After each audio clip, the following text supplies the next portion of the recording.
Hi, Karina here, your Lucid Living coach. I'm in Tahoe.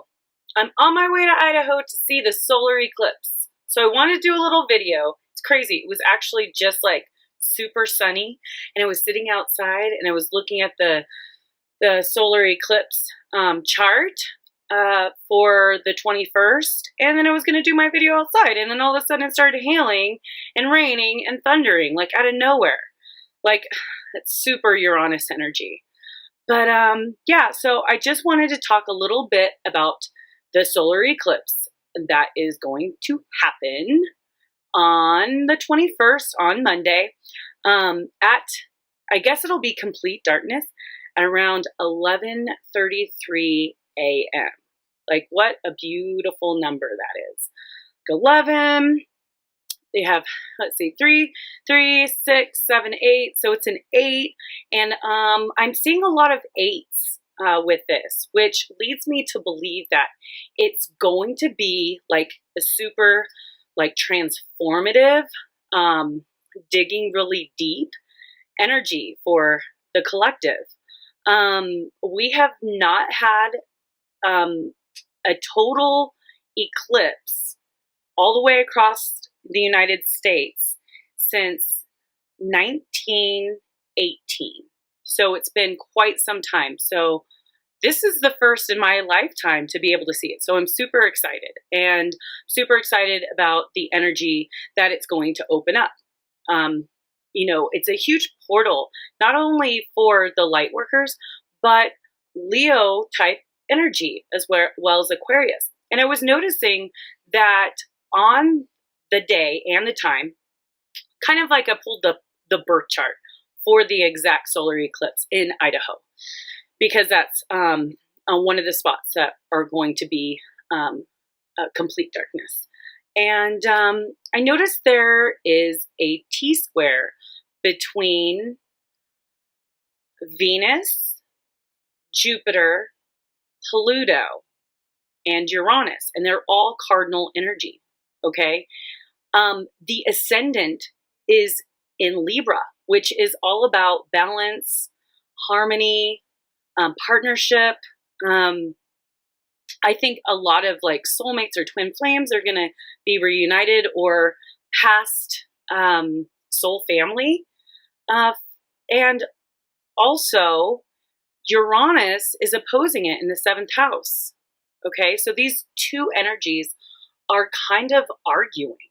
You know, they're kind of arguing back and forth, like, okay, the ascendant, and Jupiter sitting on the ascendant, I want to expand, I want to connect, I want connection. But then on the other hand, in the 7th house, which is funny because Libra rules the 7th house, and Uranus is sitting there in Aries. So it's like, but, what about me? And like, kind of putting aside like our ego and being able to find that balance, maybe not being so, I don't know, unpredictable, or detached, and being more like about family. And it has a lot to do with the North Node and Leo video that I did about embracing that Leo heart energy. And I think that that's what this is about. Pluto is actually down on the IC, and the IC is the bottom, most darkest part of our chart. So it's the deep, like the things that people don't see, and it's very personal and it's hidden. And Pluto is like the transformation planet. It's super small. It's far out there. But like as the planets go expand out, that's the deeper parts of the onion. So the outer layer of the onion is the ones that we see, like the ascendant and the sun. And then as you start unpeeling, you start seeing, okay, the Venus, the Mars, the, Saturn, like you see, and then the further out planets, like Pluto, which isn't even considered a planet, but it's important. Chiron, which is the wounded healer. Like, these are all the smaller outer planets that that aren't so apparent and obvious.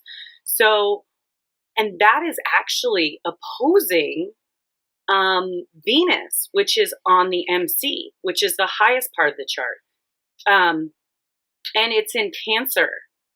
So Venus being on the MC, it's like we're wanting to come out and we're wanting to share our love, like with the world. We want to show our values and help others see their values, and kind of embrace the home, like, because that's opposite, like, too, because the IC in Capricorn is like between the third and the fourth house. Fourth house is home, as well as Cancer being on the MC. That is ruled by the fourth house of home. And so I think there's going to be like a lot of healing through like our past karma and lives, and bringing in new soul energy, maybe soul family, that's going to help us, guide us on the right path. That's kind of my take on that T-square. T-squares, are difficult energies, and they're not easy, so you have like this, Venus opposed Pluto, and then you have Jupiter there trying to be like, bring harmony between the two. And then you have Jupiter opposed Uranus, and then you have Venus trying to bring some harmony between the two in battle. So it's just kind of balancing these energies.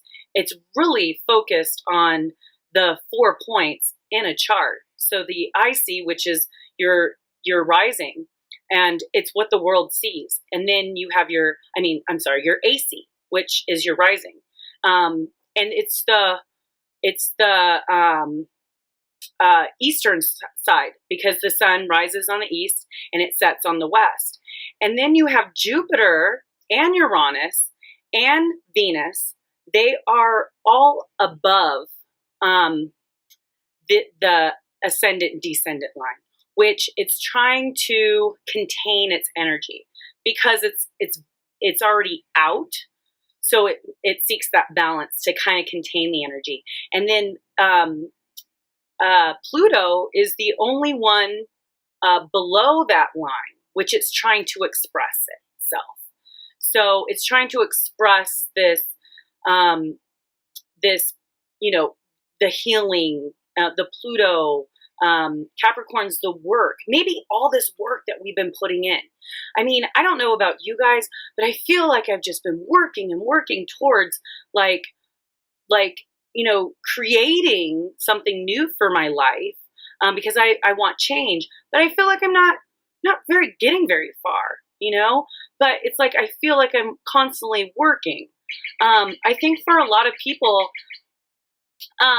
especially the fire signs, I don't know, something keeps telling me the fire signs, I've kind of been having this feeling by even the fire signs that I've known has since 2012, 2013 have been going through like this abyss type energy in like the hero's journey, right? So we're all on this, on this evolution of soul, right? And it's like, you have to experience like the lower parts and the darker parts and the shadow side of life in order to realize and be humble and to be a light worker, right? So I feel like all these new emerging light workers are about to like break free and break out and get their break, okay? So I feel like a lot of the fire signs, especially the Leos, are going to have like a little switch in energy, the one that we experienced in like 2012. And that's just my intuition speaking, that because, the best leaders are those that have empathy and compassion, and that has been through a lot, because it's hard to be able to help and guide people through a dark period if they never experienced it for themselves. What else? Okay, so I talked about the squares. Now let's talk about something amazing. They're called the grand trines. And we have the sun and the moon and Mars and the North Node, all in Leo. Now, the Mars, the Sun, and the Moon are in a grand trine with Saturn, Uranus. So those are all kind of flowing and working well together. So it's like bringing that up, bringing your light and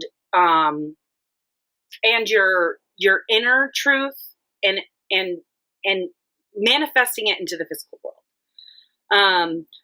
And Uranus is the future. You know, it's a future type, futuristic, like moving type energy.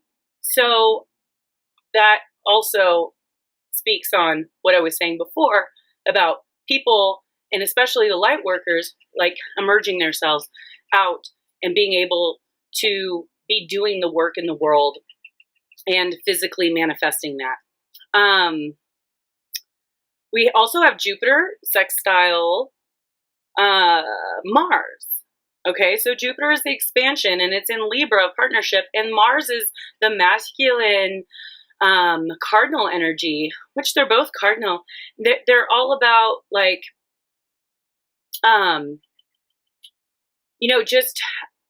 bringing partnerships back, friendships back, maybe, past friendships or things that, you just, fizzled out, and, they're going to return. And it's really good, I think, for healing as well. So also it's Mercury retrograde, so that might also bring back, past relationships back into your life, maybe to get closure or to heal, or maybe to have a new start. Let's see. Oh yeah. So the Uranus, the Sun, and the Moon during the eclipse are all going to be at 28 degrees. Do you have anything in your chart that's 28 degrees or close to it? That will probably be highlighted for this eclipse. 28 Chiron as well. It's very close. It's at 27 in like 59 minutes. So that's pretty close, the Chiron energy.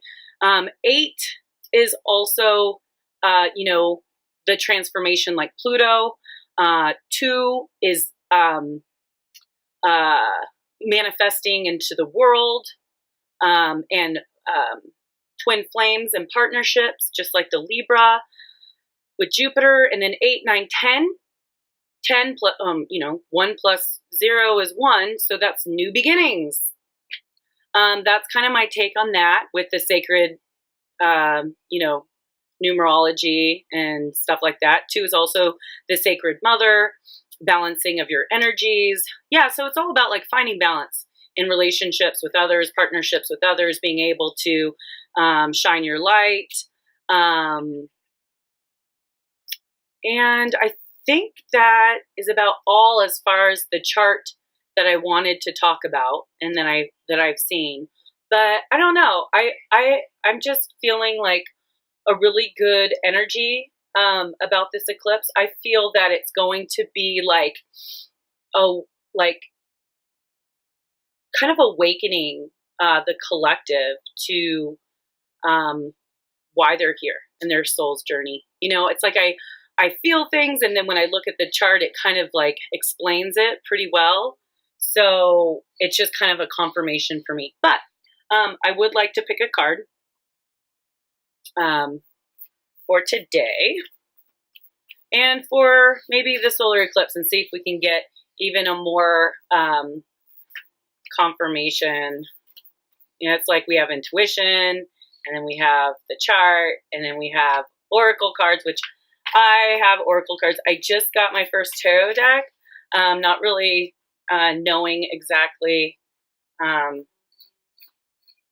to interpret those yet. So I'm just going to stick with the oracles for now. Uh-oh. We don't want it jumped out here. Uh-oh. They all want to jump out. There's a whole stack. Let's see. So it was like this one that flipped over. Intuition. Intuition. So I love this card. You know, I actually got, I think, a birthday card in like 1999 or 2000. I think for my friend Jessica. I think it looked just like this. It's card number 36. Okay, let me just read that. See what it has to say for us. Okay, so you just seem to have a knack for knowing what's going to work.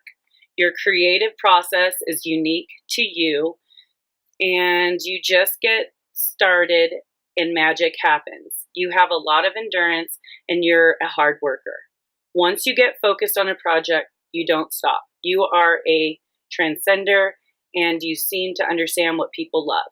You're very forward thinking. You are being reminded that you have your own inner voice guiding you always. Tap into the wisdom and allow yourself this higher perspective. So nice. Yeah, it's just like tapping in to our creative, our soul self, to spread the love and the light, and using this intuition, you know, because sometimes we could question our intuitions to see if they're correct. We'll go looking at, you know, charts, birth charts, or picking a card, but it's like Spirit is saying, your intuition serves you right, you know? This is like, act on that. You know, whatever your inside is telling you, your gut, go with that. All right. Well, I wish you guys the best solar eclipse, and I hope that helped. Click my link below if you'd like to support me, and click the subscribe button if you'd like to continue getting awesome astrology videos and light working videos, and press like if you liked it. All right, guys. Take care. Peace. Love you.